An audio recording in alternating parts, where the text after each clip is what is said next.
US confirms the first direct talks with Hamas. US stops sharing intelligence on Russia with Ukraine.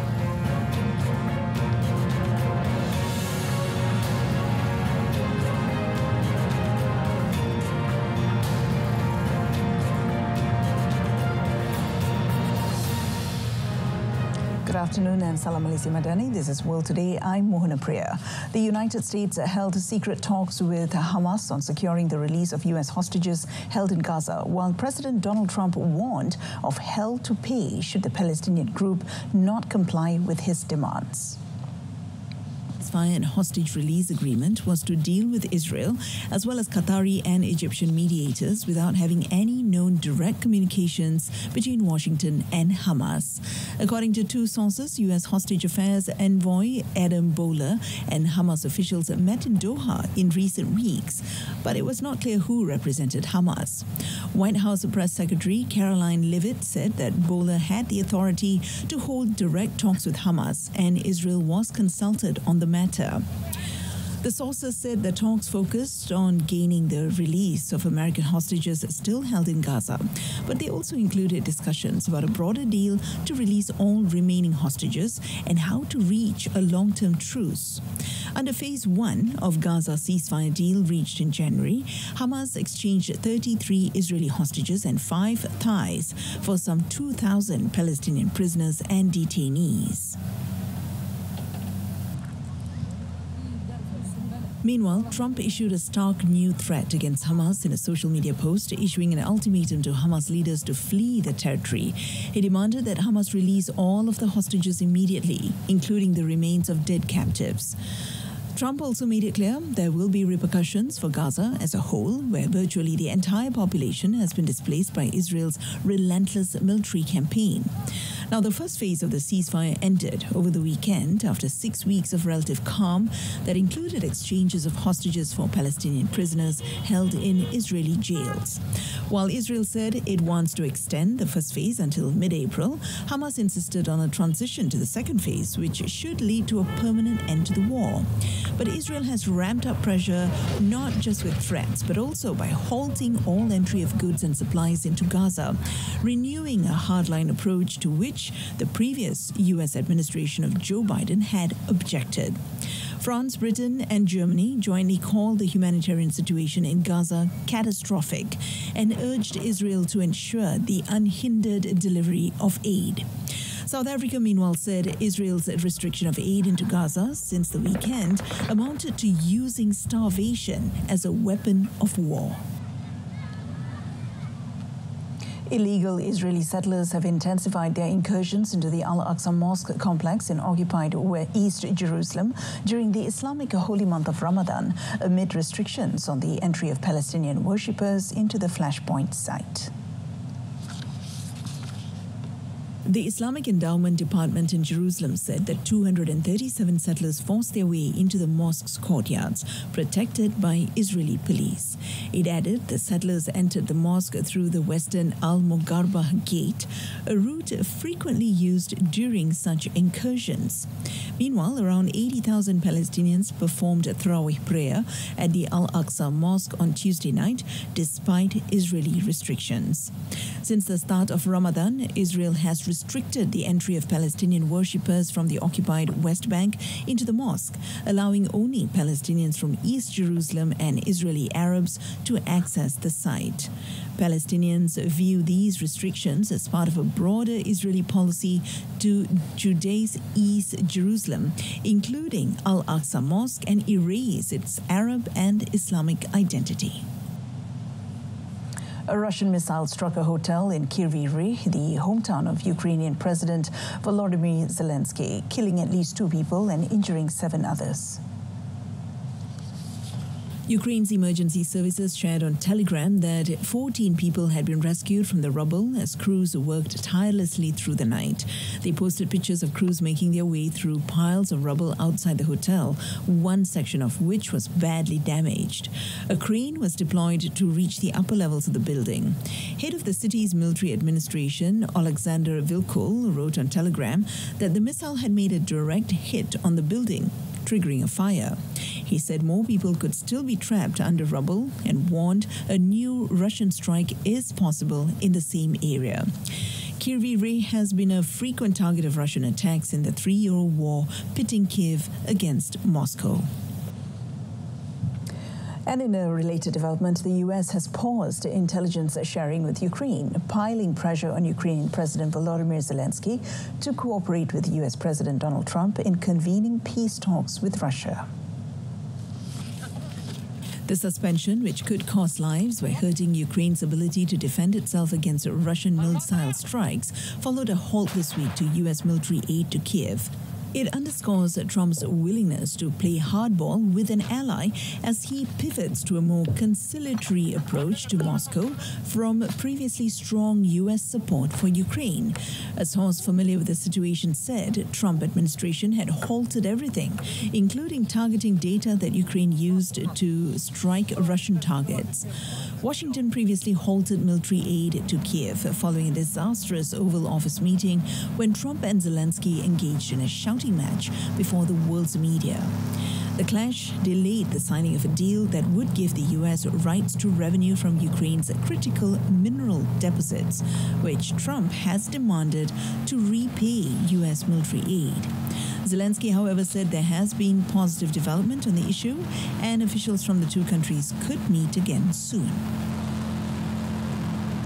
Meanwhile, President Emmanuel Macron has announced that he will discuss extending France's nuclear deterrent to European partners. He also raised the possibility of sending European troops to Ukraine to enforce a peace deal. In an address to the nation, Macron said he would open a debate on extending France's nuclear deterrent to other European nations. J'ai décidé d'ouvrir le débat stratégique sur la protection par notre dissuasion de nos alliés du continent européen. Quoi qu'il arrive, la décision a toujours été et restera entre les mains du président de la République, chef des armées. Macron also said the French were legitimately worried about the start of a new era after Trump began his second stint in the White House by reversing U.S. policy on Ukraine and risking a historic rupture with Europe. Trump has made clear his desire to swiftly end the war in Ukraine through direct negotiations with Moscow. But Macron said Russia has become a threat to France and Europe. He reaffirmed that European military forces could be sent to Ukraine if a peace accord was signed to guarantee respect of a peace deal. He said the European military chiefs of staff would meet in Paris next week to discuss how to support Ukraine after a peace deal.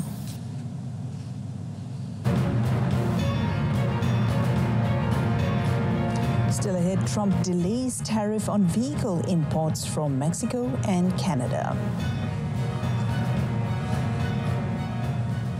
European Union member states have agreed to a phased rollout of the long-delayed entry-exit system, a digital border management tool designed to track the movement of non-EU nationals.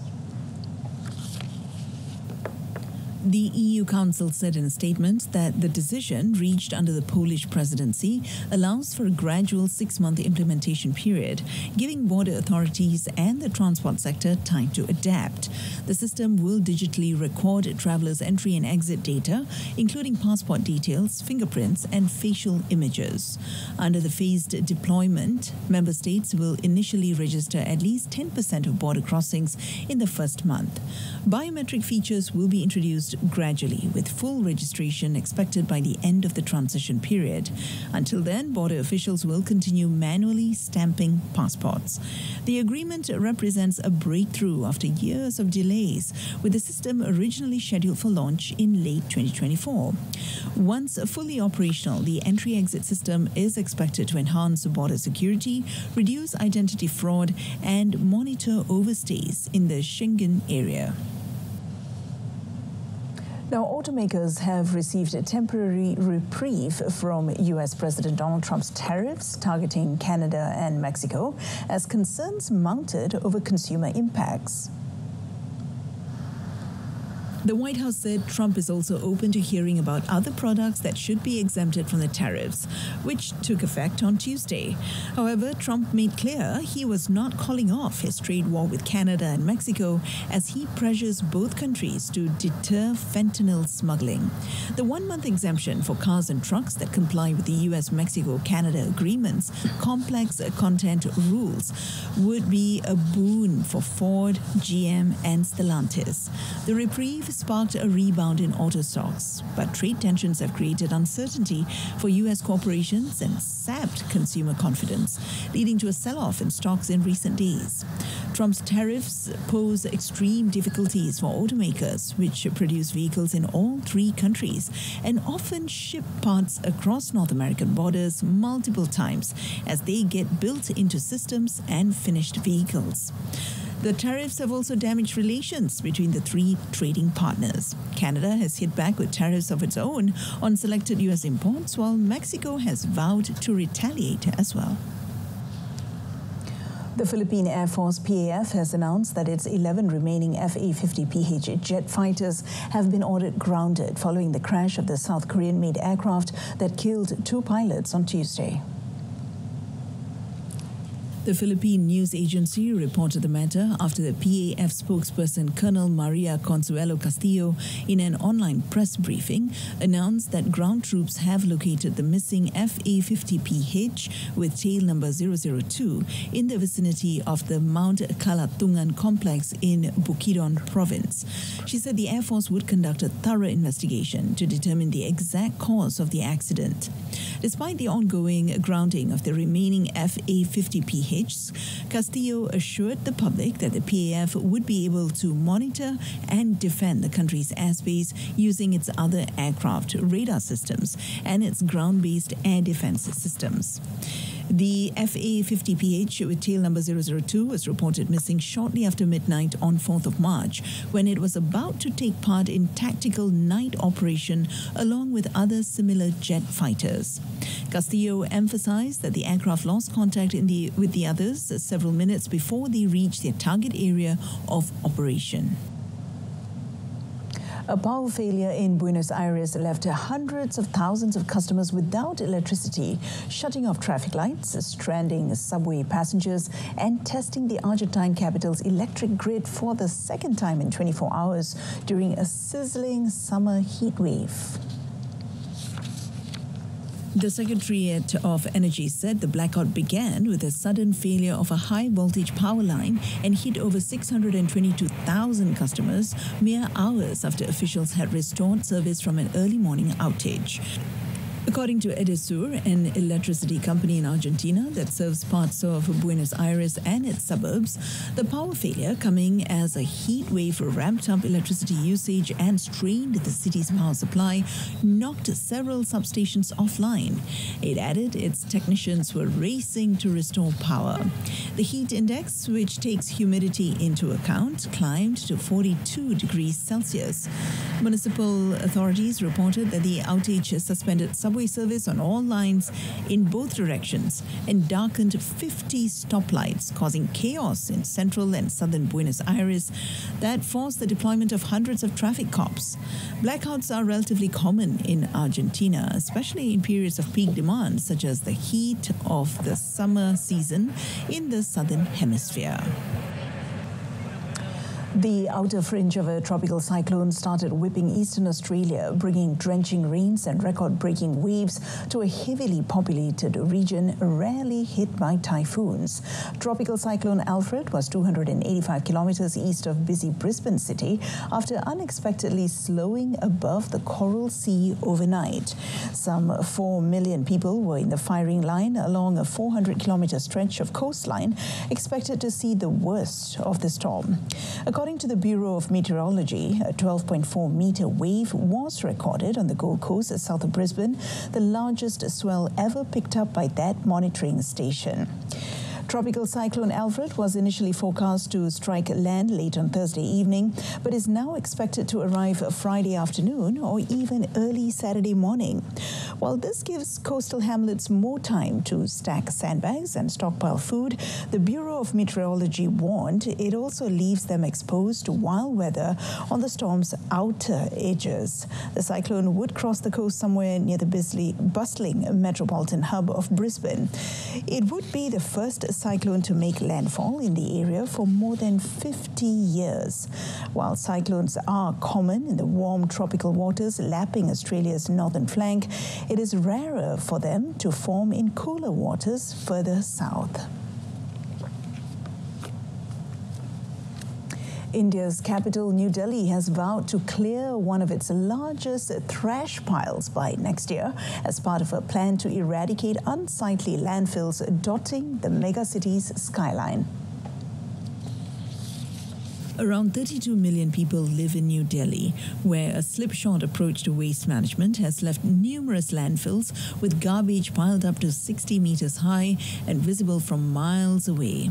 Regular spot fires during the capital's long and intense summer see the trash mounds turn into toxic conflagrations, spilling dangerous chemical fumes into nearby neighborhoods.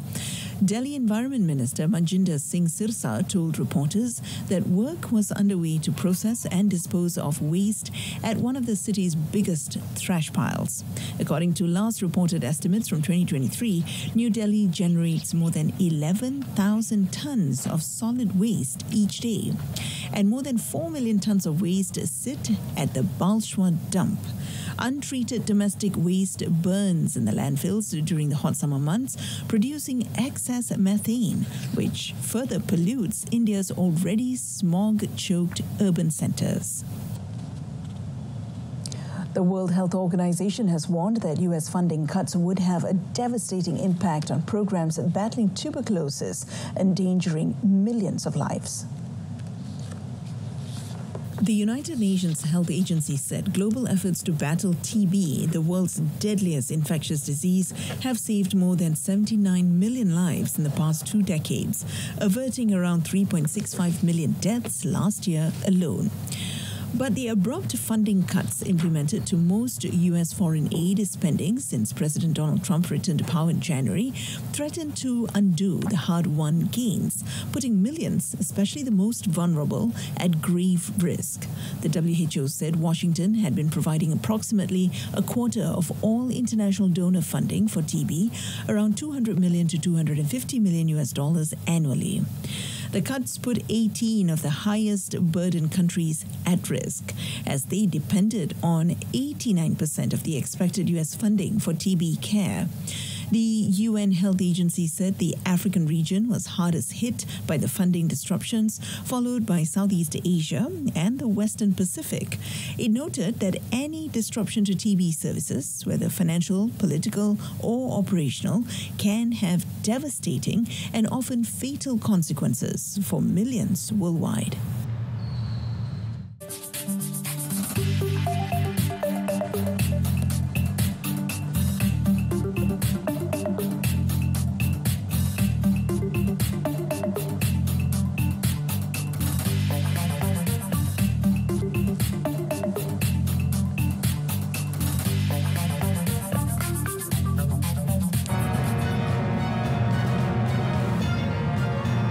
Coming up in sports, SAHIH earns hard-fought victory in Orleans Masters. We begin our sports segment with smashing news in badminton. World number 7 Li Zijia marked his return to competition with a hard-fought victory in the first round of the Orleans Masters in France. The 26-year-old, playing his first tournament since the World Tour Finals in December, where he sustained a right ankle injury, took 56 minutes to overcome Taiwan's Chi Yu-jin, 17-21, 21-17, 21-17. The win extends Zijia's unbeaten record against the world number 29 to 3 matches. Up next, the 2024 Paris Olympic bronze medalist will face Srikanth Kidambi for a place in the last 8 after the Indian shuttler defeated Ku Takahashi 21-19, 21-14 in their first round clash. National mixed doubles pair Hu Pangron and Cheng Su-yin also sailed into the next round after defeating Germany's Jonas Ralphie Johnson and Tuk Puong Nguyen 21-15, 21-17. The six-seeded Malaysians will face Taiwan's Lu Ming Che and Hung Jin Zhu in the next round. Another national mixed doubles pair, Chen Tang-ji and To Yi-wei, also advanced to the second round with a straightforward 21-10, 21-15 win over India's Ashit Surya and Amruta Pramutesh. In the second round, Tang-ji Yi-wei will face Rehan Naufal, Kusharjanto and Gloria Emmanuel Wijaja after the Indonesians disposed of South Koreans Jung Na-yoon and Ki Dong-ju. And in football, Johor Darul Takzim JDT head coach Hector Bidoglio believes that playing on home ground will provide a crucial advantage when they face Thailand's Buriram United in the Asian Football Confederation Champions League Elite Round of 16 return leg match next Tuesday. This comes after the Southern Tigers had done the hard part, battling to a goalless draw against Buriram in the first leg tie at the Buriram Stadium. Although the Argentine coach expects a fierce showdown at the Sultan Ibrahim Stadium in Iskandar Putri, he believes that home advantage will give JDT the platform to showcase their true potential. Commenting on the goalless draw in the first leg tie, he expressed satisfaction with his team's solid defensive display. Bidoglio acknowledged that his players showed strong discipline and cohesion to make it difficult for Buriram to break through. However, he stressed the need for improvement in possession as they prepare for the return leg. Now, the return leg will be the third meeting between JDT and Buriram in this season's ACL Elite, having also played a goalless draw in the league's stage at the Sultan Ibrahim Stadium last December. Over in China, Chinese Super League side Shanghai Shenhua earned a slender 1-0 advantage over Kawasaki Frontale in their ACL Elite Round of 16 first leg match.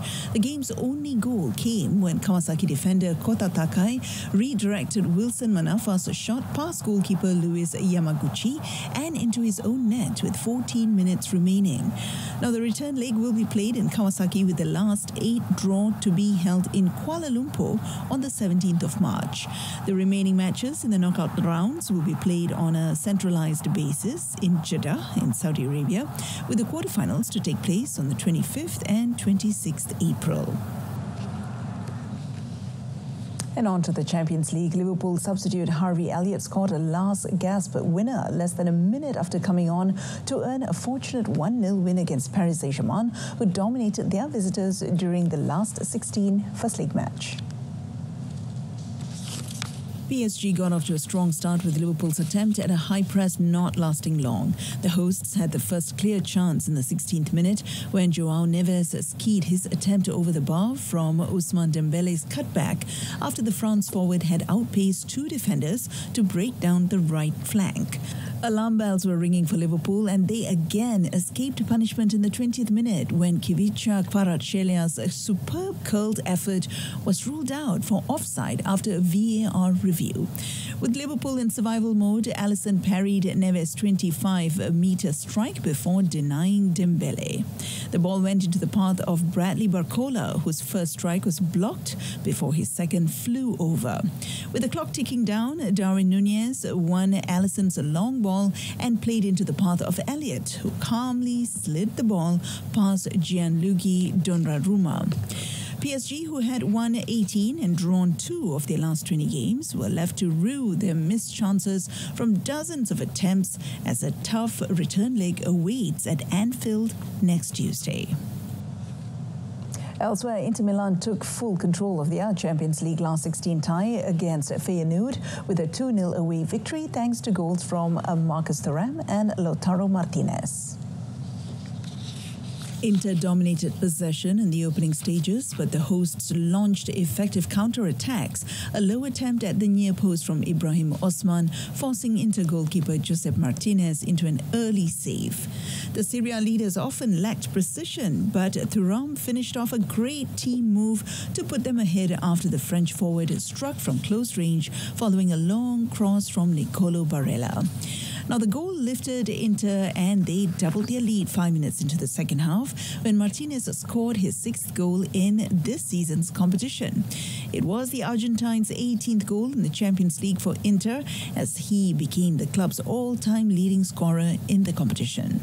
The result dented Feyenoord's chances of reaching the quarterfinals of Europe's Premier League club competition for the first time since 1971-72 as new coach Robin van Persie made his Champions League managerial debut. The return leg in Milan will be played on Tuesday, and the winners will face Bayern Munich or Bayer Leverkusen for a spot in the semi-finals. In another match, Rafinha struck a second-half winner to give Barcelona a lion-hearted 1-0 victory at Benfica, as they overcame a red card for Pau Cubarsí earlier in the game to steal an advantage in the first leg of their last 16 tie. Barcelona's teenage defender Cubarsí was given a straight red card for a last-man foul on Vangelis Pavlidis in the 22nd minute, but the visitors hung on with goalkeeper Wojciech Szczęsny putting in a brilliant performance. The Polish veteran pulled off a string of brilliant saves to keep Barca in the game, and his effort was rewarded in the 61st minute when Rafinha pounced on a poor defensive pass across the Benfica box. He then capitalized on the mistake, firing a low strike that deflected off a defender before going in just inside the left post.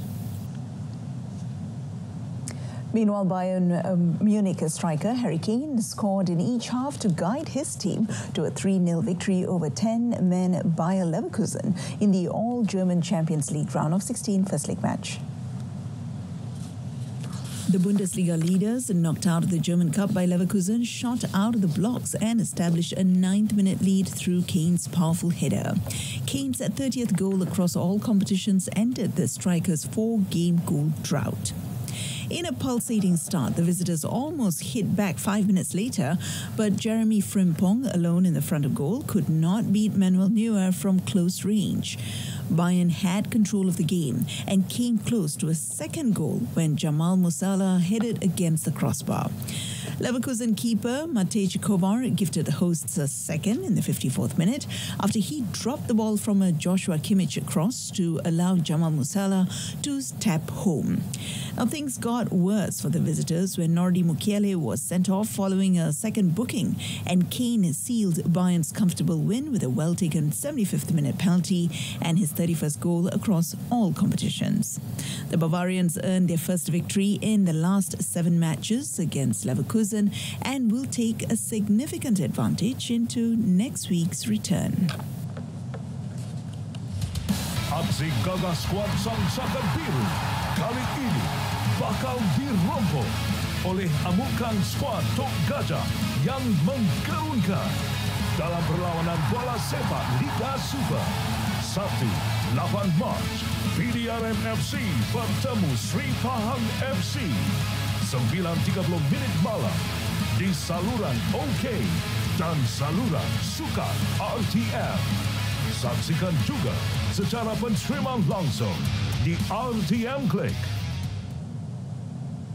And that wraps up World Today. In our top story, US confirms first direct talks with Hamas. Tune into Malaysia Tonight, coming up at 8:30 p.m. on TV1 and saluran Berita RTM. Till then, I'm Mohana Priya. From the river to the sea, Palestine will be free. Thank you for watching.